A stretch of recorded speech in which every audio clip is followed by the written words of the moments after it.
Bismillahirrahmanirrahim. Assalamualaikum warahmatullahi wabarakatuh. Alhamdulillahirabbil alamin wa bihi nasta'in wa ala umuri dunya waddin. Asyhadu an la ilaha illallah wa asyhadu anna Muhammadan abduhu wa rasuluh. Allahumma shalli ala Muhammad wa ala alihi wa ashabihi ajma'in, amma ba'du. Bila pada pertemuan kita yang ke-6 ini kita melanjutkan pembahasan kita. Ini masih bicara tentang tema 2, yaitu bentuk-bentuk penyandaran kepada Nabi Shallallahu Alaihi Wasallam.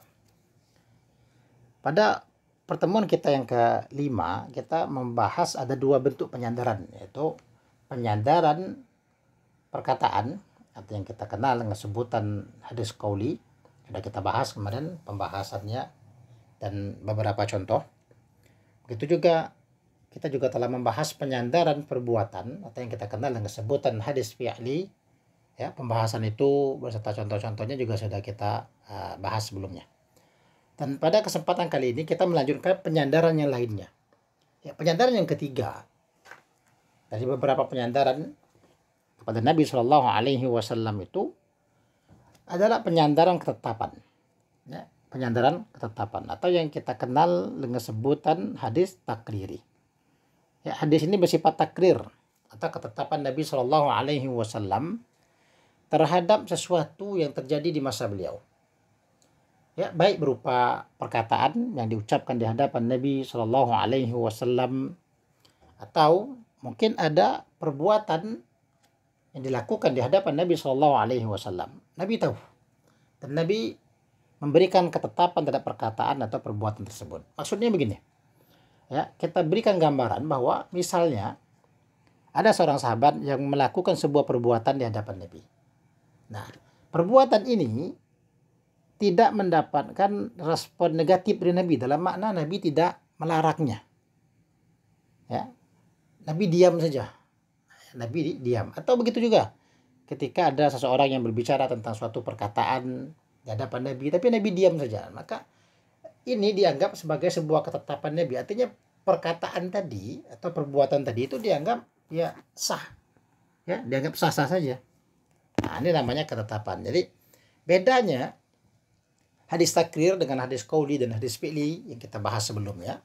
Ya, kalau pada hadis qauli itu Nabi yang berbicara, Nabi yang ngomong. Itu pada qauli. Kemudian kalau pada hadis fi'li itu Nabi yang berbuat. Nabi yang melakukan sebuah amalan, Nabi yang bekerja. Nah, kalau takrir ini Nabi tidak bicara, Nabi tidak ngomong. Nabi tidak melakukan sebuah perbuatan, Nabi tidak melakukan apapun, Nabi diam saja. Tapi yang berkata atau yang berbuat itu adalah sahabat Nabi. Ya, yang berbuat atau yang berkata itu adalah sahabat Nabi. Nah, itu dia. Jadi dari sini cukup jelas ya, bisa kita katakan itu yang dimaksud dengan hadis takrir. Nah, misalnya kita ambil satu contoh, ya, contoh yang sangat terkenal ini. Kita ambil contoh hadis yang diriwayatkan oleh Al-Imam Abu Daud. Ya, kalau dalam naskah saya ini nomor hadisnya hadis 1090. Al-Imam Abu Daud berkata, haddatsana Muhammad bin Abdurrahim Al-Bazzaz, akhbarana Sa'id bin Sulaiman, haddatsana Mansur bin Abil Aswad, anil Mukhtar bin Fulful, an Anas bin Malik, qala sholaitu rak'ataini qabla al-maghribi ala ahdi Rasulillah sallallahu alaihi wasallam. Qala qultu li Anas, arakum Rasulullah sallallahu alaihi wasallam? Qal na'am ra'ana falam ya'murna walam yanhana. Al-Imam Abu Daud mengatakan bahwasanya haddatsana Muhammad bin Abdurrahim Al-Bazzaz, telah menceritakan kepada kami oleh Muhammad bin Abdurrahim Al-Bazzaz. Akhbarana Sa'id bin Sulaiman, telah memberitakan kepada kami, yaitu Sa'id bin Sulaiman. Haddatsana Mansur bin Abil Aswad, telah menceritakan kepada kami Mansur bin Abil Aswad. Anil Mukhtar bil Fulful, dari Mukhtar bin Fulful. An Anas bin Malik, dari Anas bin Malik. Qal, dia berkata, siapa dia di sini, yaitu Anas bin Malik. Apa kata Anas bin Malik? Shallaitu ar-rak'ataini, saya pernah sholat 2 rakaat qabla al-maghrib, sebelum sholat maghrib, ala ahdi Rasulullah sallallahu alaihi wasallam. Ya, di zaman, di masanya Nabi sallallahu alaihi wasallam. Maksudnya begini, kata Anas bin Malik, saya pernah sholat 2 rakaat sebelum didirikan sholat maghrib. atau yang kita kenal dengan sebutan sholat sunan qobliyah maghrib. Nah, ya, sholat sunnah qobliyah maghrib itu yang kita kenal ini. Ya, kata Anas bin Malik, saya pernah sholat 2 rakaat sebelum maghrib di masanya Nabi Shallallahu Alaihi Wasallam. Qala, lalu berkatalah si Al-Mukhtar bin Fulful tadi. Qultu li Anas, aku berkata bagi si Anas, kata si Al-Mukhtar bin Fulful. Arakum Rasulullah Shallallahu Alaihi Wasallam. Ya, bertanyalah si Al-Mukhtar bin Fulful ini kepada Anas, apakah melihat kepada kalian Rasulullah SAW. Artinya ketika engkau mengerjakan itu, maksudnya begini ya, ketika Anas mengerjakan itu, kata Al-Mukhtar, apakah Rasulullah SAW melihat kalian mengerjakan itu atau tidak? Qal, menjawab oleh Anas, na'am, iya. Ya, ra'ana falam ya'murna walam yanhana. Kata Anas, iya. Ya, ra'ana, beliau melihat kami. Falam ya'murna, tapi beliau belum pernah menyuruh kami. Ya. Beliau belum pernah memerintahkan kami tentang ini, walam yanhana, dan tapi beliau juga tidak melarang kami.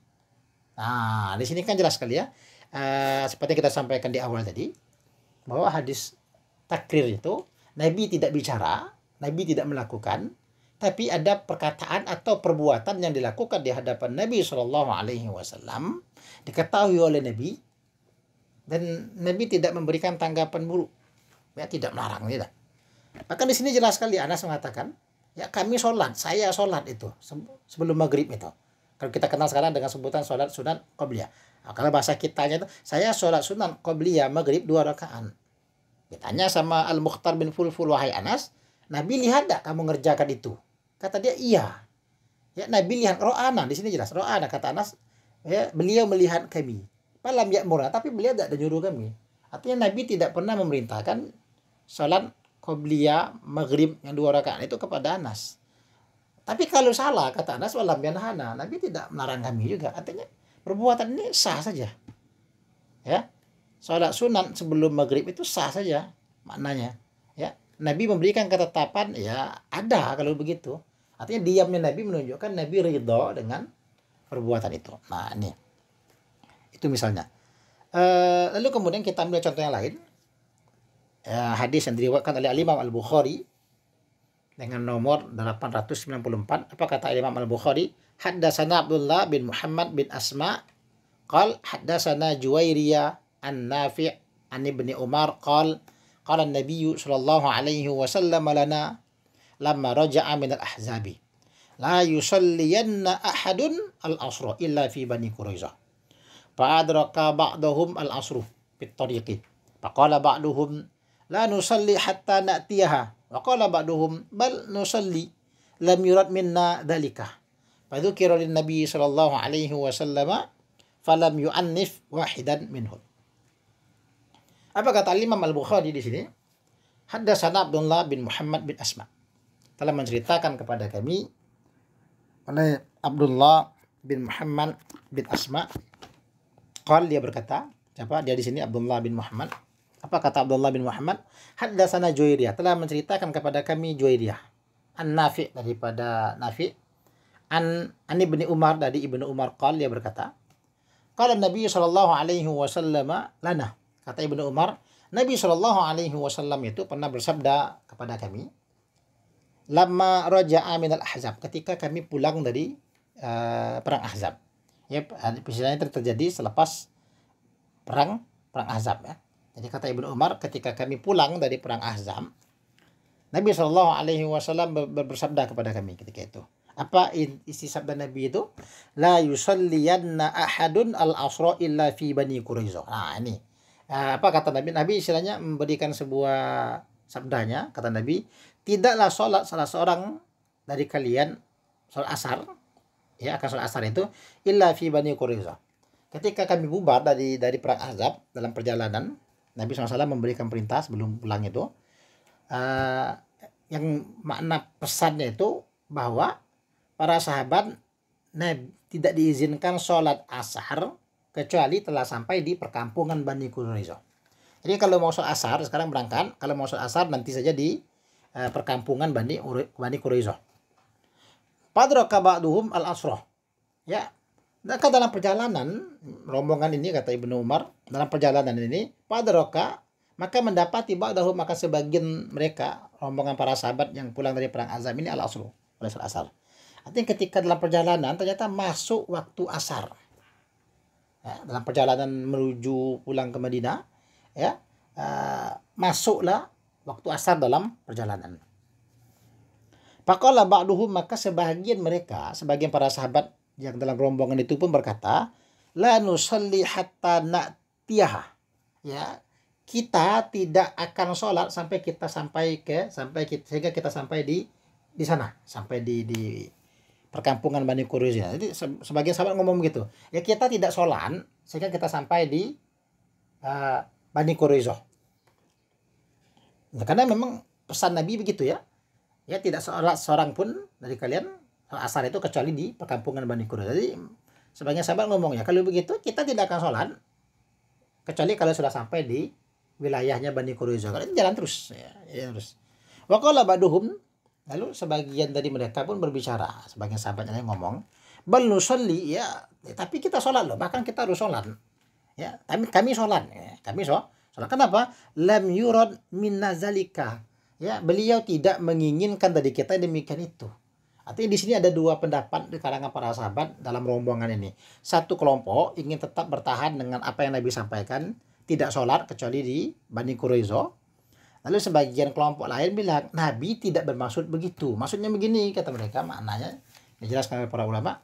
Maksud Nabi itu, menurut sebagian para sahabat, ada agar supaya kita mempercepat perjalanan. Sehingga asar kita sudah sampai di Bani Quraisyah, gitu maksudnya. Jadi kalau sudah ketemu asar, ya kita sholat. Jadi di sini terjadi dua kelompok sahabat ya. Kalau itu mereka berpecah, ada yang meneruskan perjalanan, ada yang berhenti untuk melaksanakan sholat asar karena memang waktu telah masuk. Nah, singkat cerita, kata Ibnu Umar, fadzukira lin Nabi sallallahu alaihi wasallam. Maka ketika sampai di Madinah, hanya diadukan kepada Nabi, disebutkan kepada Nabi SAW peristiwa ini. Ada yang memang sesuai perintah Nabi untuk sholat di Bani Quraisyah, ada yang tetap mau sholat karena waktu sholat telah masuk, karena mereka memahami pesan Nabi itu bukan secara lahiriah saja, tapi maksudnya ya biar cepat gitu. Nah, ya, perjalanan itu dipercepat sehingga asal sudah sampai di Quraisyah. Tapi apa kata Ibnu Umar ketika diadukan kepada Nabi? Falam yu'annif wahidan minhum. Nah, Nabi tidak mencela apapun salah seorang pun dari mereka. Nabi diam saja. Maknanya kedua-duanya Nabi restui. Walaupun Nabi sempat memberikan perintah. Walaupun Nabi sempat memberikan saran untuk sholat asarnya di Bani Quraisyah. Tapi ketika ada sahabat yang tetap sholat asar di perjalanan, namun ada juga yang tetap sholat asar sesuai arah Nabi, ya Nabi tidak ada mencela sedikit pun. Nabi diam saja. Bahasa kita itu no comment saja. Maknanya Nabi meridai keduanya. Ya, baik yang sholat di Bani Quraisyah ataupun yang sholat di perjalanan, maknanya Nabi tetap meridai pilihan mereka semua. Nah, ini sebagian sedikit contoh daripada hadis takrir, ya, penyandaran ketetapan atau takrir baginda Nabi Sallallahu Alaihi Wasallam. Nah, dari sini kita bisa mengetahui bahwasanya, ya, takrirnya Nabi itu berarti boleh. Nah, ya, takrirnya Nabi itu menunjukkan kebolehan terhadap perbuatan yang dilakukan oleh sebagian sahabat tadi. Ya, walaupun Nabi tidak melakukannya. Ya, walaupun Nabi tidak melakukannya, tapi perbuatan itu boleh. Nah, karena kalau tidak boleh pasti Nabi larang. Sehingga dari sini kita bisa mungkin singkat bisa mengambil kesimpulan awal tentang hadis takrir ini. Bagaimana disebutkan oleh para ulama bahwa hadis takrir itu ada beberapa ketentuan yang setidaknya mesti dipenuhi. Yang pertama itu apa? Nabi Shallallahu Alaihi Wasallam itu memang betul-betul menyaksikan atau mendengar perbuatan atau perkataan itu secara langsung. Ya, itu yang pertama. Perbuatan itu memang betul-betul Nabi lihat atau Nabi dengar. Ya, atau setidaknya ada petunjuk yang mengatakan Nabi mengetahui itu. Nah, ya. Nabi mengetahui itu. Setidaknya ada petunjuk di sana bahwa Nabi mengetahui itu. Dalam makna begini, ya seperti perkataan Malik bin Anas. Anas bin Malik di contoh pertama tadi. Anas bin Malik mengatakan, iya Nabi lihat kami lah. Artinya Nabi menyaksikan langsung. Anas dan sebagian sahabatnya lain itu sebelum sholat maghrib mereka sholat dulu 2 rakaat. Ya, artinya Nabi melihat langsung loh. Ada perkataan Anas kan jelas itu. Ro'ana, beliau melihat kami. Nah, dalam contoh yang kedua kita sebutkan tadi, ya Nabi tidak melihat langsung, tapi diadukan kepada Nabi. Artinya ada isyarat bahwasanya Nabi tahu peristiwa tersebut. Fadzukiro, disebutkan kepada Nabi ketika para sahabat semua sampai ke Madinah, dilaporkan peristiwa ini kepada Nabi. Artinya Nabi mengetahui. Nah, yang kedua, takrirnya Nabi ini atau ketetapan Nabi ini bersifat ikhtiyari. Maksudnya Nabi tidak dipaksa. Ya memang ya begitu adanya. Nabi tidak dipaksa lah. Tidak dibilang Muhammad kamu harus setuju. Jangan ini, tidak ada. Ya, kita tidak menemukan dalam dua contoh tadi, dan bahkan dalam contoh hadis takrir yang lain tidak ada. Ya Nabi yang dipaksa. Karena kalau sekiranya tidak salah itu Nabi pasti tegur ya. Kemudian yang ketiga, orang yang ditakrir Nabi ini adalah sahabat. Artinya dia adalah orang Islam, bukan orang kafir. Dalam makna ketika ada orang kafir melakukan kejahatan, Nabi diam, bukan berarti Nabi ridho. Ya, bukan berarti Nabi ridho. Yang ditakrir oleh Nabi ini, ya, yang ditakrir oleh Nabi ini adalah orang Islam. Ya, adalah sahabat Nabi. Karena orang kafir tidak masuk. Ya, jadi tidak ada takrir kepada orang kafir, tidak ada. Takrir itu adalah kepada sahabat Nabi. Berarti keridhaan Nabi itu diberikan kepada sahabatnya saja. Lalu kemudian tentang perbuatan sahabat tadi atau perkataan sahabat itu tidak ada indikasi atau Nabi pernah mengingkarinya sebelum itu misalnya. Sebelum itu atau setelahnya. Bisa saja mungkin Nabi melakukan tapi ditegur oleh Nabi di kesempatan berikutnya. Berarti itu tidak salah kita takdirnya. Atau sebelumnya mungkin Nabi pernah melarang tapi dilakukan oleh sahabat, lalu berikutnya dilarang lagi oleh Nabi, itu maka bukan takrir. Takrir itu ya memang tidak ada larangan dari Nabi. Kalau itu salah ya pasti Nabi lah larang. Bisa saja larangannya langsung seketika itu, atau mungkin ketika diadukan kepada Nabi ya. Tapi kalau diadukan kepada Nabi ternyata Nabi memberikan tanggapan yang menolak, berarti perbuatan itu tidak direstui. Berarti bukan takrir. Gitu ya. Berarti itu bukan takrir. Itu sedikit singkat kita bicara tentang hadis takriri ya. Yang ketiga, penyandaran ketetapan atau penyandaran takrir kepada Nabi Shallallahu Alaihi Wasallam. Lalu kemudian berikutnya kita beranjak ke penyandaran yang berikutnya, yang keempat, yaitu penyandaran sifat kepada Nabi Shallallahu Alaihi Wasallam. Jadi ada sifat-sifat tertentu yang sifat ini disandarkan kepada Nabi, ya, disandarkan kepada Nabi. Nah, sifat ini dibagi oleh para ulama itu menjadi dua. Ya, sifat itu dibagi oleh dua. Yang pertama ada namanya sifat khalqiyah. Ya, yang pertama itu namanya sifat khalqiyah. Apa itu sifat khalqiyah? Itu sifat kejadian, ciptaan ya. Nah, kalau kita gampangkan itu fisik lah. Ya, bagaimana bentuk ciptaan terhadap Nabi, bagaimana fisiknya Nabi SAW, itu namanya khalqiyah. Jadi ada nanti sifat khalqiyah, misalnya bicara tentang rambut Nabi, tinggi badan Nabi, wajah Nabi, tangan Nabi misalnya. Itu khalqiyah. Lalu kemudian penyandaran yang kedua, sifat yang kedua itu adalah sifat khuluqiyah. Tipis saja, satunya khalqiyah, hurufnya sama saja. Kalau kita tulis itu kha, lam, qam, ya, ta, tak marbutoh. Khalqiyah, khuluqiyah, tulisannya sama, cuma beda cara baca. Kalau khalqiyah berarti kejadiannya. Ya. Bagaimana Nabi itu dijadikan, diciptakan ya? Artinya ya fisik Nabi bicaranya.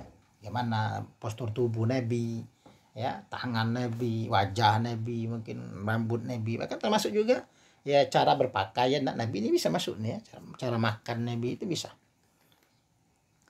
Ya, kemudian nanti ada namanya sifat khuluqiyah. Nah, ini khuluqiyah ini akhlak. Ya. Akhlak Nabi. Nah, sebenarnya Al-Imam At-Tirmidzi beliau ada menulis kitab khusus. Ini yang disebut dengan kitab Asy-Syama'il Al-Muhammadiyah. Ya, beliau ada menulis kitab dengan judul Asy-Syama'il Al-Muhammadiyah. Jadi di sini di dalam kitab ini terkumpul banyak sekali hadis-hadis sifati. Nanti bagus nanti silakan yang ada uang lebih untuk dibeli buku ini, ya, beli kitab ini, bawa nanti ke guru mana yang bisa membimbing kalian untuk memahami kitab ini, sehingga kita bisa meneladani Nabi Shallallahu Alaihi Wasallam dari sisi sifat, baik sifat jasmaninya Ya, mungkin kita bisa meniru bagaimana cara Nabi makan, kan bisa. Ya, bagaimana cara Nabi penampilan, atau bagaimana kita bicara tentang akhlak Nabi, atau di sana ada. Yang bagus itu silakan dibaca, nanti dibeli, ya, baca, bawa kitab itu kepada guru yang dekat dengan kalian, ngaji dengan mereka, ya, dan pahami, atau bisa juga dibeli buku terjemahan, itu buku terkenal, saya yakin terjemahannya banyak. Beli saja, dibaca, dipahami, yang sulit bawa nemui guru, nah ngaji dengan guru nanti. Nah, kembali ke pembahasan kita bicara penyandaran ini, artinya sifatnya di sana kan Nabi itu begini loh, Nabi itu badannya begini loh, nah rambut Nabi itu begini, ya, senyumnya Nabi itu begini, ini semuanya ada. Ketika disandarkan kepada Nabi, ya maka dia menjadi hadis. Ya, ketika disandarkan kepada Nabi, maka ya jelas dia jadi hadis. Nah, misalnya kita bicara tentang, kita ambil satu contoh misalnya tentang hadis, sifat jasmani Nabi ini atau sifat khalqiyah ini. Misalnya Al-Imam At-Tirmidzi meriwayatkan, apa kata Al-Imam At-Tirmidzi? Haddatsana Sufyan bin Waqi'. Qal haddatsana Humain bin Abdurrahman. Qal haddatsana Zuhair an Nabi Ishaq. Qal sa'ala rajulun al-Bara'ah. Akana wajhu Rasulillah sallallahu alaihi wasallam misal as-sayfi. Qal la misal al-qamari. Nah, apa kata Imam At-Tirmidzi? Telah menceritakan kepada kami Sufyan bin Waqi'. Dia berkata, telah menceritakan kepada kami Humain bin Abdurrahman. Dia berkata, telah menceritakan kepada kami Zuhair. Tadi Abi Ishaq, dia berkata, ya, seseorang bertanya kepada Al-Bara'. Seseorang bertanya kepada Al-Bara'. Akana wajhu Rasulillah sallallahu alaihi wasallam misla saif. Apa kata orang ini kepada Al-Bara'? Apakah wajahnya Rasulullah sallallahu alaihi wasallam itu seperti pedang? Pedang itu kan bersih, berkilat, ya, berkilat itu ya. Qal la, tidak, kata Al-Bara'. Tapi apa misal qamar, itu seperti bulan. Wajah Nabi SAW itu bersinar, dipandang sejuk dan tidak melelahkan mata. Jadi kita begitu memandang wajah Nabi itu begitu. Ini mensifatkan wajah Nabi itu bercahaya dan nyaman untuk dipandang. Ini artinya Al-Bara' menceritakan bagaimana nyamannya mandang wajah Nabi. Itu kita ibaratkan seperti mandang bulan. Ya, misalnya malam ini bulan purnama, ya, pandang ke langit, bulan itu terlihat jelas, kemudian tidak memedihkan mata memandangnya. Nah, kira-kira begitu kata Al-Bara', mandang wajah Nabi itu ya seperti mandang bulan, jelas, bercahaya, dan nyaman dipandang. Itu misalnya, ya. Lalu tentang sifat khalqiyah misalnya, sifat khuluqiyah, tentang penyandaran akhlak Nabi, ya. Bagaimana diriwayatkan oleh Al-Imam Abu Daud misalnya. Apa kata Al-Imam Abu Daud? Haddatsana Abdullah bin Maslamah. Haddatsana Sulaiman yakni Ibnul Mughirah an Thabit an Anas. Qal khadamtu an-nabiyya sallallahu alaihi wasallam 10 sinina bil Madinati wa anna ghulamun laisa kullu amrin kama yashtahi sahibi an akuna alaihi. Ma qala li fiha uffin qat wa ma qala li lima fa'alta hadha au alla fa'alta hadha. Apa kata Imam Abu Daud? Haddatsana Abdullah bin Maslamah, telah menceritakan kepada kami Abdullah bin Maslamah. Haddatsana Sulaiman, telah menceritakan kepada kami Sulaiman yakni Ibnul Mughirah. Siapa ini Sulaiman? Yaitu Ibnul Mughirah. An Sabit, dari Sabit, an Anas, dari Anas. Qal, Anas berkata, khadamtu Nabi sallallahu alaihi wasallam 10 sinina bil Madinati. Ya, saya telah melayani Nabi sallallahu alaihi wasallam, membantu. Karena memang Anas ini ikut dengan Nabi, jadi beliau banyak membantu kegiatan rumah tangga Nabi sallallahu alaihi wasallam. Apa kata Anas? Saya melayani Nabi, saya membantu Nabi sallallahu alaihi wasallam itu 10 sinina, itu selama 10 tahun bil Madinah, di Madinah. Artinya saya ikut Nabi di Madinah, saya bantu kegiatan Nabi segala macamnya itu selama 10 tahun. Wa ana ghulamun, pada saat itu saya gulam loh, saya masih anak kecil. Ya, ana gulam, pada waktu itu saya masih anak kecil. Laisa kullu amri, tidaklah semua perkara saya itu kama yashtahi sahibi, sebagaimana menghendaki oleh sahabat saya. Ya, ad akuna, bahwa adalah saya alaihi atasnya. Artinya maksudnya begini, kata Anas, saya itu masih anak-anak loh. Jadi perbuatan saya, ya bantuan saya itu tidak selamanya sesuai dengan maunya Nabi, sesuai dengan maunya sahabat saya. Ya karena memang ya walaupun Anas itu menjadi pelayan Nabi, tapi Anas statusnya adalah sahabat Nabi. Ya, kita tahu sahabat itu orang yang hidup di masa Nabi, berjumpa dengan Nabi, beriman dengan Nabi, itu sahabat. Ya, jadi Anas berhak mengatakannya sahibi, Nabi itu ya sahabat saya. Ya, walaupun dalam status itu Anas adalah pelayan Nabi, tapi dia adalah sahabat Nabi. Ya, saya masih anak-anak loh. Kita bayangkan anak-anak kadang kan suka bikin usir, bisa suka bikin resah, banyak tingkahnya yang mungkin bersifat mengganggu. Ya mungkin begitulah kira-kira. Anas bilang begitu ya, anak gulam, saya itu masih anak kecil. Laisa kullu amri kama yastahi sahibi. Ya tidak semua perkara saya itu sesuai dengan apa yang dimaui oleh sahabat saya. Bawaan akuna alih bahwasanya saya di sana. Berarti cukup banyak perbuatan Anas, mungkin Anas tadi.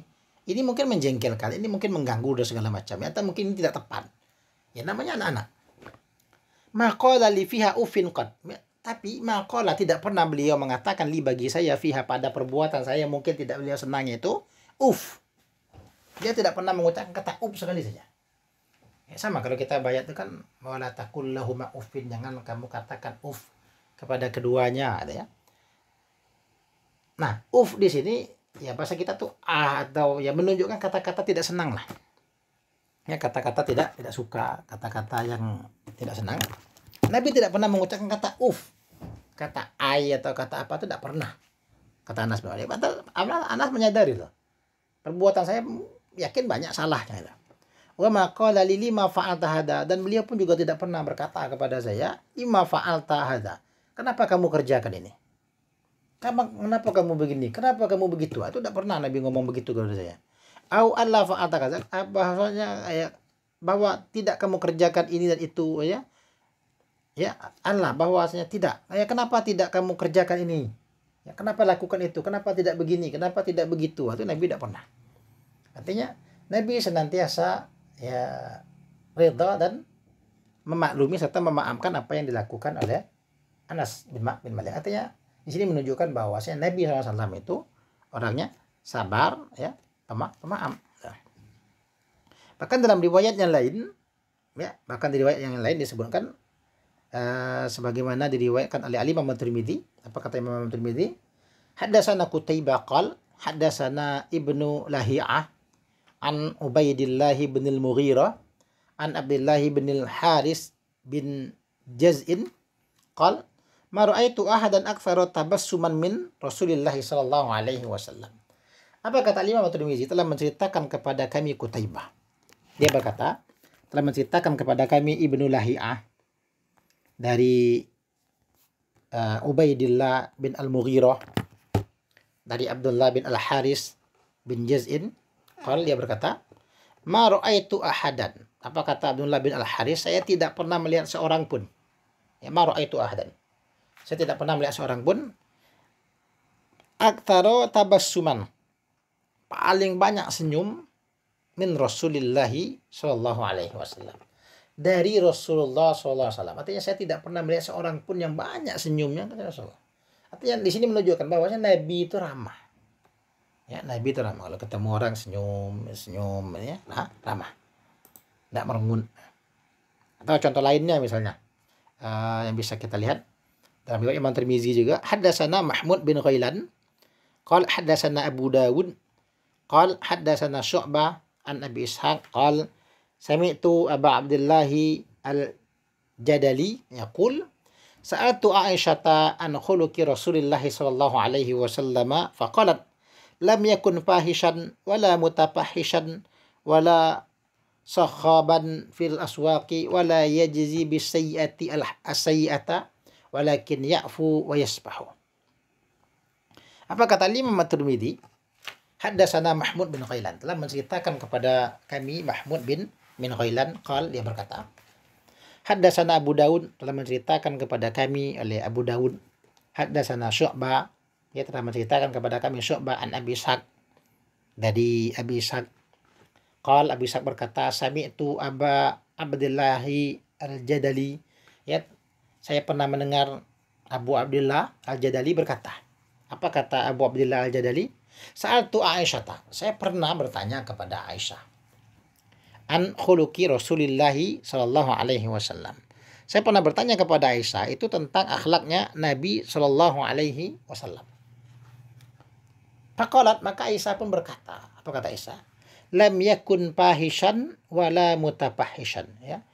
Nabi SAW itu lam yakun fahishan. Nabi itu SAW tidak berbuat buruk. Ya, Nabi itu bukan pelaku perbuatan buruk. Nabi tidak berlaku buruk. Wala mutafahishan, dan Nabi juga tidak memburuk-burukkan. Nabi itu tidak buruk pelakunya dan juga tidak memburuk-burukkan perilaku orang lain gitu. Istilahnya kadang-kadang kita kan begitu, ada perangai yang jelek dan suka menjelekkan orang lain. Nabi tidak.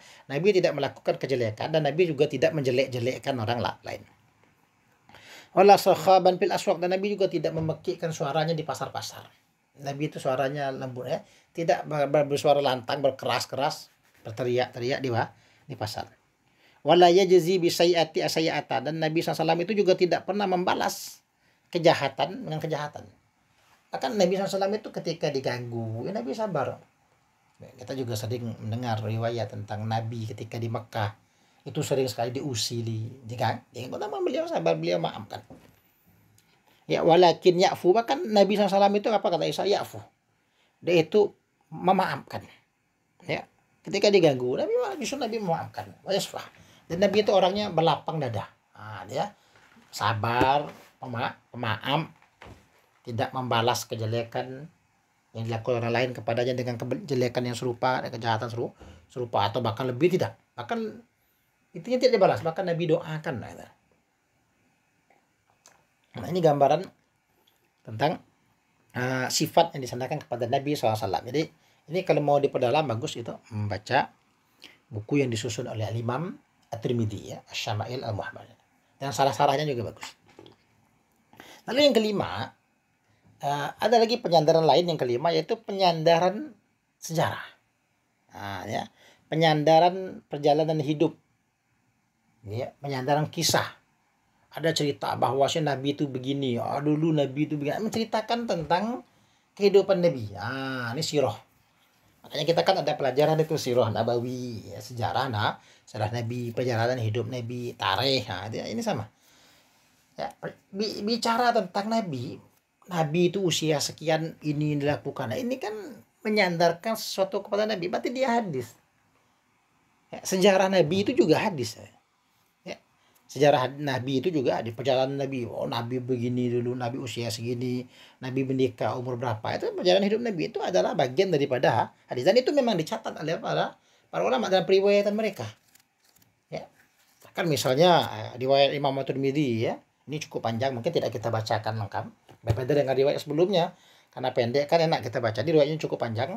Silakan buka nanti kitab Imam At-Tirmidzi, riwayat nomor 3620, atau nanti bisa dibuka juga di buku rujukan kita, ya, buku ilmu hadis riwayat yang jadi rujukan kita saat ini, bisa dibaca di sana. Nah, Imam At-Tirmidzi meriwayatkan tentang perjalanan Nabi Shallallahu Alaihi Wasallam bersama paman beliau Abu Thalib itu berdagang. Jadi dulu Nabi semasa mudanya pernah ikut Abu Thalib itu berdagang ke Syam. Nah, dalam perdagangan ini, ya, Nabi dan Abu Thalib beserta rombongan itu ketemu dengan seorang rahib. Ya, dalam kitab itu disebut namanya Jurjis, atau yang dikenal sebagai Rahib Bahiro. Gelarnya Bahiro, namanya Jurjis, atau kita katakan dalam ejaan barat George, ya, atau pendeta George atau Rahib George.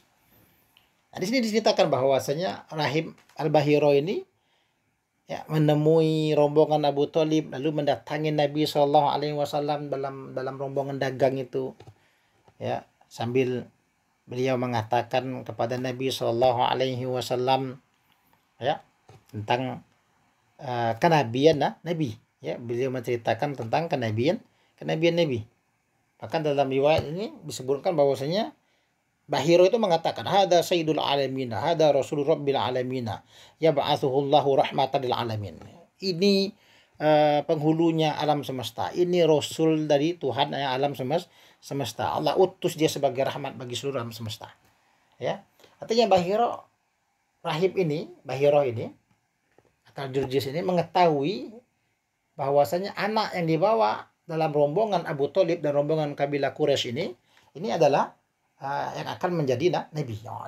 Jadi cerita di sana ada perdebatan, terjadi dialog antara rombongan Quraisy dengan Bahiro terkait dengan yang intinya adalah Bahiro meminta bahwasanya Abu Thalib dan rombongannya jangan membawa Nabi Muhammad yang masih muda ini ke Syam. Yang diteruskan perjalanan mereka dia meminta untuk dibawa kembali ke Mekah.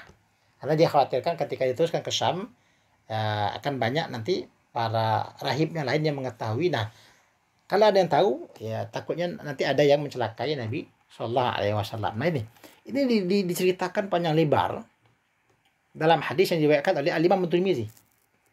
Ya, menceritakan tentang bagaimana perjalanan Nabi waktu masih kecil bersama pamannya berdagang dengan Abu Thalib. Begitu juga ya riwayat yang lain, misalnya yang di sini juga cukup panjang riwayatnya. Diriwayatkan oleh Imam Bukhari, itu ada riwayat nomor 3. Ya, silakan nanti dibuka kitab Sahih Bukhari. Nomor 3 atau bisa juga nanti di kitab kita, di buku rujukan kita. Ya, di sini dituliskan riwayat lengkap ya. Tentang peristiwa turunnya wahyu yang pertama. Turunnya wahyu yang pertama. Bagaimana Nabi itu bertahanus di Gua Hiro. Tahanus di Gua Hiro, kemudian proses turunnya wahyu itu Nabi ceritakan kembali. Ya, Nabi ceritakan kembali. Nah, ini kan Nabi menceritakan bagaimana, hadis ini menceritakan bagaimana awal turunnya wahyu. Ya, lalu kemudian Nabi juga dalam hadis ini dibawa oleh Khadijah ketika pulang menemui saudaranya Khadijah yang itu merupakan sepupu ya, Ibnu Am dalam riwayatnya disebutkan. Ya, anak pamannya Khadijah ya, yang bernama Waraqah bin Naufal. Beliau adalah seorang pendeta. Nah, akan dibawa ke sana. Ya, terjadi juga dialog antara Nabi dengan Waraqah. Ini dikisahkan dalam sebuah hadis yang cukup banyak. Nanti silakan baca. Ini menunjukkan bahwasanya perjalanan hidup Nabi itu bagian daripada hadis. Memang biasanya hadis-hadis tentang sejarah ini panjang lebar, tapi tidak semuanya panjangnya. Ada juga yang detil, itu tadi sebenarnya kalau kita baca betul detil pembicaraannya. Ada juga yang pendek, ringkas saja, tidak detil. Nah, mungkin kita bisa bacakan di sini contoh hadis sirah yang singkat saja. Saya riwayat Imam Tirmizi ya. Haddatsana Muhammad bin Ismail qala haddatsana Muhammad bin Bashar qala haddatsana Ibnu Abi Adi an Hisham bin Hasan an Ikrimah an Ibni Abbas qala unzila ala Rasulillah sallallahu alaihi wasallam wa huwa ibnu arba'ina faqama bi Makkah salata asyrata bil Madinati asyra wa tufiya wa huwa ibnu salasin wa sittina. Nah, ini ringkas saja. Tapi bicara tentang secara umum saja tentang perjalanan hidup Nabi ya. Apa kata Imam Tirmizi? Telah menceritakan kepada kami Muhammad bin Ismail qal, dia berkata, haddatsana Muhammad bin Bashar, telah menceritakan kepada kami oleh Muhammad bin Bashar. Qal haddatsana Ibnu Abi Adi, telah menceritakan kepada kami Ibnu Abi Adi an Hisham bin Hasan, tadi Hisham bin Hasan an Ikrimah, dari Ikrimah an Ibni Abbas, dari Ibnu Abbas, dia berkata, unzila ala Rasulillah sallallahu alaihi wasallam wa huwa ibnu arba'ina. Diturunkan kepada Nabi SAW itu, maksudnya diturunkan wahyu kepada Nabi itu, sedangkan beliau itu adalah anak yang berusia 40 tahun. Ya. Beliau itu adalah orang yang berusia 40 tahun. Ketika beliau berusia 40 tahun, itu diturunkan kepada beliau, artinya diturunkan wahyu. Artinya beliau diangkat menjadi Nabi dan Rasul dalam usia 40 tahun. Faqama bi Makkah salasa asyrata, ya, bahwa aqama bi Makkah salasa asyrata. Dan beliau itu bermukim di Mekah 13 tahun. Maksudnya setelah diturunkan wahyu dalam usia 40 tahun tadi ya, beliau bermukim di Mekah selama 13. Berarti dalam usia 53 sampai usia 53. Wabil Madinati asyran, dan beliau di Madinah itu bermukim di Madinah selama 10 tahun. Wa tufiya, dan beliau diwafatkan wa huwa ibnu salasin wa sittina, dan beliau itu adalah seorang yang telah berusia 63 tahun. Nah, ya, Ibnu Abbas menceritakan secara ringkas. Jadi begini, ya, ada yang ringkas, ada juga yang detil. Jadi misalnya seperti perjalanan Nabi SAW hijrah, itu kan dikisahkan. Kapan Nabi hijrah, lalu kemudian kapan bersama siapa, yaitu bersama Abu Bakar, perjalanan di Ini bagian daripada perjalanan hidup Nabi, bagaimana Nabi menikah, ya, di sini menceritakan pernikahan Nabi, menceritakan peperangan yang terjadi di masa Nabi, mana perangnya Nabi ikut, mana perang yang Nabi tidak ikut. Ini kan bagian daripada perjalanan hidup, dan ini adalah bagian daripada hadis, dan ini memang ini menjadi sumber nanti oleh para ulama ketika mereka menulis buku tentang sejarah Nabi. Ya, jadi begitu. Sejarah Nabi itu diambil sumbernya dari hadis sirat ini. Nah, itu kita bicara singkat saja. Nah, lalu kemudian sebenarnya 5 ini sudah mencakupi, tapi kita masuk kepada penyandaran yang keenam. Ya, kita masuk kepada penyandaran keenam. Sebenarnya penyandaran keenam ini terkait dengan penyandaran yang nomor 1 tadi, yaitu hadis qauli, ya. Ini terkait dengan hadis qauli. Cuma ada berbeda dengan hadis qauli yang sebelumnya. Hadis itu hadis qudsi. Ya, hadis qudsi ini sebenarnya hadis qauli saja. Nabi SAW bersabda. Tapi isi sabda Nabi itu dikaitkan kepada firman Allah Subhanahu wa taala. Nah, maka dia bukan hadis qauli biasa. Ya, kita bedakan di sini. Ada hadis qauli biasa yang kita bahas dalam penyandaran yang pertama di pertemuan kelima kemarin. Tapi kita bahas juga ada nanti qauli Nabi yang juga, tapi yang berbeda, ya, itu hadis qudsi. Jadi hadis qudsi itu adalah sabda Nabi Shallallahu Alaihi Wasallam, tapi dinisbatkan kepada Allah Subhanahu wa taala. Jadi Nabi menyampaikan firman Tuhan. Tapi kita katakan firman ini bukan ayat Al-Qur'an. Firman lain. Ya, kalau kita sering mungkin dengar penjelasan dari para guru kita sebelumnya, bedanya Al-Qur'an dengan nanti Al-Qur'an sama hadis qudsi itu beda. Quran itu memang Allah yang tentukan lapasnya, tapi kalau hadis qudsi itu firman Tuhan, cuma Nabi yang melapaskannya dengan lapas bahasa Nabi sendiri. Nah, karena ini hadis qauli, ya, kita tentu harus membedakan hadis qauli biasa dengan hadis ini. Ada ciri-cirinya, ya. Kita tetap diawali dengan qala Nabi atau qala Rasulullah SAW, cuma ada tambahan biasanya qala Allah Ta'ala, yaqulullahu Ta'ala, anillahi Ta'ala, an rabbih. Biasanya begitu. Nah, ini disandarkan kepada Tuhan. Ini disebut dengan hadis qudsi. Tapi ada juga yang menyebut hadis qudsi ini dengan nama lain, ya. Ada juga yang menamainya dengan nama lain, yaitu hadis ilahi. Ya, karena dia hadisnya dinisbatkan kepada Tuhan. Kalau qudsi kan artinya kudus, hadis suci, ya. Hadis qauli yang suci, maka disebut hadis qudsi. Tapi ada juga yang menyebutnya hadis ilahi, karena dia berisi tentang firman Tuhan. Nah, jadi ilah, ya. Misalnya dia cukup banyak sekali, ya, kita di banyak kitab banyak dibahas tentang hadis qauli ini, dan dalam kitab rujukan kita pun juga turun banyak, kita bacakan sebagiannya saja. Misalnya contoh misalnya hadis yang diriwayatkan oleh Imam Al-Bukhari, misalnya apa kata Imam Bukhari, haddatsana Umar bin Hafs haddatsana Abi haddatsana Al-A'mash sami'tu Aba Salihin an Abi Hurairah radhiyallahu anhu qala an-nabiy sallallahu alaihi wasallam yaqulullahu ta'ala ana inda dhanni abdi bi wa ana ma'ahu idza dzakarani fa in dzakarani fi nafsihi dzakartuhu fi nafsihi wa in dzakarani fi mala'in dzakartuhu fi mala'in khairin minhum wa in taqarraba ilayya bi shibrin taqarrabtu ilayhi dira'an wa in taqarraba ilayya dira'an taqarrabtu ilayhi ba'an wa in atani yamshi ataituhu harwalah. Jadi apa kata Imam Al-Bukhari, haddatsana Amr bin Hafs, ya, telah menceritakan kepada kami oleh Amr bin Hafs, haddatsana Abi, telah menceritakan oleh bapak saya, kata Amr, yaitu kata Umar, yaitu siapa? Hafs. Haddatsana Al-A'mash, telah menceritakan kepada kami Al-A'mash, sami'tu Aba Salih, kata A'mash, aku pernah mendengar Abu Saleh berkata,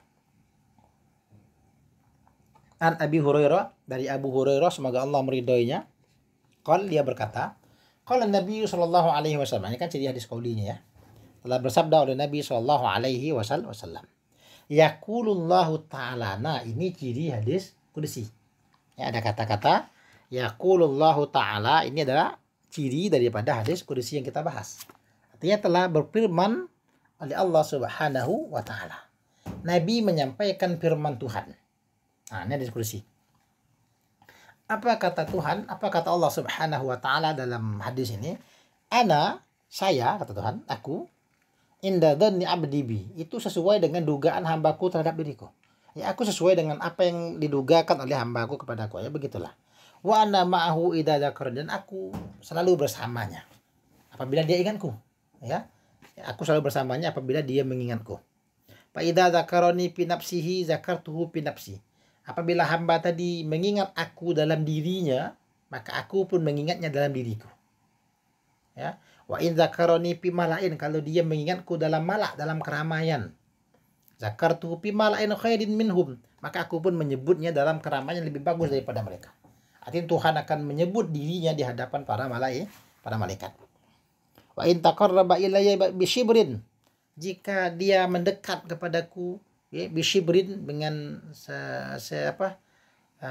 sekilan, ya. Dia mendekat, hamba ini kalau mendekat kepadaku sekilan, taqarrabtu ilaihi dira'an, maka aku akan mendekatinya sehasta.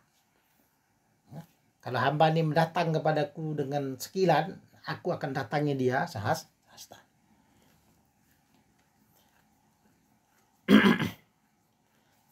Wa in taqarraba ilayya dira'an, kalau dia mendekatiku sehasta, taqarrabtu ilaihi ba'an, aku dekati dia sedepah. Ya. Kalau dia datang kepadaku dengan jarak sehasta, aku dekati dia, kata Tuhan, sedepah. Artinya Tuhan lebih mendekati dia lagi. Wa in atani yamshi, dan jika dia datang kepadaku dalam keadaan berjalan, ataituhu harwala, maka aku datangin dia dalam keadaan berlari. Ini Tuhan menceritakan bahwasanya betapa dekatnya Tuhan dengan seorang hamba. Ya, aku sesuai dengan dugaannya. Dia ingat aku juga ingat dengan dia. Maknanya ya Tuhan senantiasa ingat kepada hambanya. Kalau hamba tadi mendekati Tuhan, kata Tuhan, aku jauh lebih dekat kepadanya. Tuhan berikan perumpamaan. Kalau dia datang sekilan, aku sedepo. Ya, aku sehasta. Ya, kalau dia sehasta, aku sedepah. Kalau dia berjalan, aku berlari. Artinya Tuhan sangat dekat dengan hambanya. Sehingga Tuhan, ya aku sesuai dengan dugaannya. Kalau begitu, ini namanya hadis kudusi, karena Nabi menyampaikan firman Tuhan. Itu contohnya, ya. Contoh lain misalnya, yang ini agak kita yang pendek saja. Hadis yang diriwayatkan oleh Imam Tirmidzi. Apa kata Imam Tirmidzi? Haddatsana Ishaq bin Musa al-Ansari.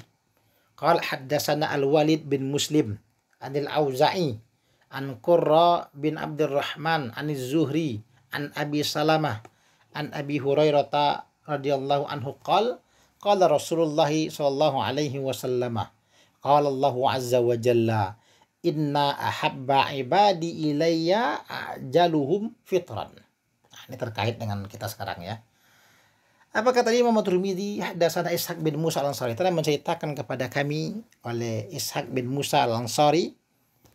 Dia berkata, hadatsana Al-Walid bin Muslim, telah menceritakan kepada kami Al-Walid bin Muslim anil Auza'i, dari Al-Auza'i, an Qurrah bin Abdurrahman, dari Qurrah bin Abdurrahman, an Zuhri, dari Az-Zuhri, an Abi Salamah, dari Abu Salamah, an Abi Hurairah, dari Abu Hurairah. Dia berkata, apa kata Abu Hurairah? Qala Rasulullah sallallahu alaihi wasallam, telah bersabda dari Rasulullah sallallahu alaihi wasallam. Ini ciri hadis qauliyah. Qala Allah azza wa jalla, telah berfirman oleh Allah azza wa jalla. Nah, ini dia poin kita, yaitu ciri daripada hadis qudusiyah. Qala Allah azza wa jalla, telah berfirman oleh Allah azza wa jalla. Apa firman Tuhan? Apa kata Allah subhanahu wa ta'ala? Inna ahabba ibadi ilayya ajaluhum fitran. Sesungguhnya paling suka hambaku kepada diriku, artinya hamba yang paling aku sukai, gitu ya, adalah yang paling bersegera fitran, berbukanya. Artinya ketika masuk waktu maghrib, ya dia berbuka, dia tidak nunda kaget, enggak, ya. Ketika masuk waktu maghrib, maka hamba tadi segera berbuka, kata Tuhan. Nah, ini hamba yang paling aku sukai. Aku sangat suka kepada hamba yang kalau sudah masuk waktunya maghrib, dia segera berbuka, tidak menunda-nunda. Kadang-kadang kita kan suka begitu, kaget lah, telat juga lah, gampang lah, ya. Kadang-kadang kita suka menggampang-gampangkan. Tapi kata Tuhan, aku paling suka kalau bersegera. Bersegeranya bukan duluan, bukan, ya. Catatannya masuk dulu waktu, bukan 4 sore berbuka, enggak. Ya, lah masuk waktu maghrib, dia berbuka. Ya, kita kasih satu contoh lagi, contoh hadis kudusi yang juga pendek ini. Hadis yang diriwayatkan oleh Al-Imam Al-Bukhari juga. Apa kata beliau? Haddatsana Yahya bin Bukair, haddatsana Al-Laits an Yunus an Ibnu Syihab Akhbarani Abu Salamah qala Abu Hurairah radhiyallahu anhu qala Rasulullah sallallahu alaihi wasallam qala Allah yasubbu banu Adam ad-dahra wa ana ad-dahru biyadil lailu wan naharu. Kata Imam Bukhari telah menceritakan kepada kami Yahya bin Bukair hadatsana Lais telah menceritakan kepada kami Lais an Yunus dari Yunus an Ibnu Syihab dari Ibnu Syihab akhbarani Abu Salamah telah menghabarkan kepada aku oleh Abu Salamah kata Ibnu Syihab dia berkata qala Abu Hurairah radhiyallahu anhu telah berkata oleh Abu Hurairah qala Rasulullah SAW telah bersabda oleh Rasulullah SAW ini ciri hadis qaulinya qala Allah Allah telah berfirman kata Nabi ya Allah telah berfirman qala Allah ini adalah ciri hadis qudsi. Apa firman Tuhan? Apa kata Allah Subhanahu wa taala? Yasubbu banu Adam ad-dahra. Anak Adam itu mencela ad-dahra, mencela masa, mencela waktu. Wa ana ad-dahru, sedangkan aku ini pemilik waktu kata Tuhan. Anak Adam itu suka mencela-cela waktu. Ya, menghina waktu, mengejek waktu. Ya. Kata wa ana ad-dahru, akulah yang pemilik waktu itu. Akulah waktu itu, maknanya aku pemiliknya. Ya, biadi al-lailu wan nahar, dalam genggaman kula ya malam dan siang itu. Mereka manusia suka menghina waktu, padahal mereka lupa aku yang menciptakan waktu. Dalam puasaku, dalam genggaman kula malam dan siang itu. Nah, ini kan firman Tuhan. Ini disebut dengan hadis apa tadi? Hadis qudsi. Karena Tuhan berfirman yang disampaikan oleh Nabi. Nah, lalu mungkin sebagai penutup pembahasan kita kali ini, kita akan mencoba melihat beberapa perbedaan. Kita coba bandingkan. Pertama, kita bandingkan dulu antara hadis qudsi dengan hadis biasa. Ya, kita bedakan hadis qudsi dengan hadis biasa. Misalnya, perbedaan dari sisi penyandaran. Kalau hadis biasa, sandarannya hanya sampai kepada Nabi saja. Ya, qalan Nabi, ya, Nabi, ka'anan Nabi, habiskan Nabi saja. Tapi kalau hadis qudsi itu tidak stop sampai Nabi. Ya, disandarkan kepada Nabi, Nabi menyandarkannya kepada Allah Subhanahu wa taala. Gitu ya. Sahabat menyandarkannya ke Nabi, Nabi menyandarkannya kepada Allah Subhanahu wa taala. Lalu dari sisi jumlah, kalau hadis biasa banyak ya. Hadis qudsi sebenarnya banyak juga, tapi lebih sedikit daripada hadis biasa. Itu kalau kita bicarakan hadis sesama hadis. Tapi kan hadis qudsi tadi dikatakan dia adalah firman Tuhan. Nah, dia adalah firman Allah Subhanahu wa taala. Dan kita tahu ya firman Tuhan nanti ada Al-Qur'an. Jadi apa beda hadis qudsi dengan Al-Qur'an?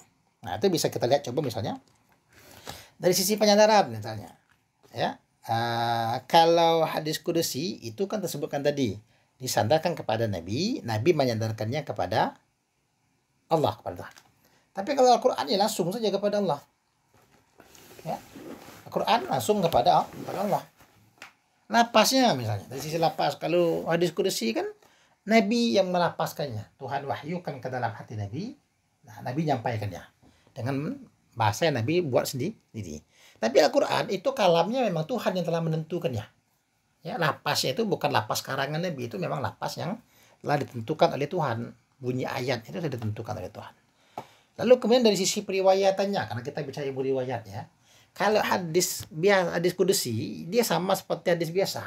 Nanti ada yang periwayatannya mutawatir. Ada yang ahad. Dari ahad nanti ada yang masyhur dia. Ya, ada yang aziz dia, ada yang gharib dia nanti. Ya, bahkan dari sisi penghukuman nanti ada yang sahih, bahkan ada yang tidak sahih lah. Tapi kalau Al-Qur'an itu wajib mutawatir. Al-Qur'an tidak ada yang riwayatnya ahad. Ya, Al-Qur'an itu mesti diriwayatkan secara mutawatir. Karena kita bicarakan dari sisi pahala, karena kita bahas pengertian Al-Qur'an itu ya, ada pahala. Nah, dari sisi pahala, ya hadis qudsi tidak ada pahala khusus. Kalau Quran kan jelas ada pahala khususnya. Ayat demi ayat, bahkan huruf demi huruf itu ada nilai pahalanya. Hadis Nabi juga berpahala, tapi tidak ada pahala sekhusus daripada pahala Al-Qur'an itu ya. Lalu misalnya kalau Al-Qur'an kan dibaca nih dalam sholat, maka hadis qudsi tidak dibaca. Ya, amin sudah baca Fatihah, tidak boleh baca hadis yang tadi. Ya. Setelah itu ya bacanya ayat Al-Qur'an. Lalu kemudian terakhir itu dari sisi pembukuan. Nah, kalau hadis qudsi ya itu dibukukan dalam kitab-kitab hadis. Tapi kalau Al-Quran itu mesti dibukukan dalam mushaf. Ya, Al-Quran itu terkumpul dalam mushaf. Nah, hadis kudusi dia terkumpul dalam kitab-kitab hadis. Ya, dengan begini berakhirlah tema 2 kita ya. Tema 2 kita, insyaallah pada kesempatan berikutnya kita akan lanjutkan dengan tema 3, yaitu kita bicara tentang tahammul hadis. Ini tema 2 selesai, kita bicara tentang penyandaran kepada Nabi Shallallahu Alaihi Wasallam. Insyaallah kita sambung nanti dengan tema yang ketiga ya. Kita tutup dengan pembacaan alhamdulillahirabbil alamin. Subhanakallahumma wa bihamdika asyhadu an la ilaha illa anta astaghfiruka wa atubu ilaik. Wassalamualaikum warahmatullahi wabarakatuh.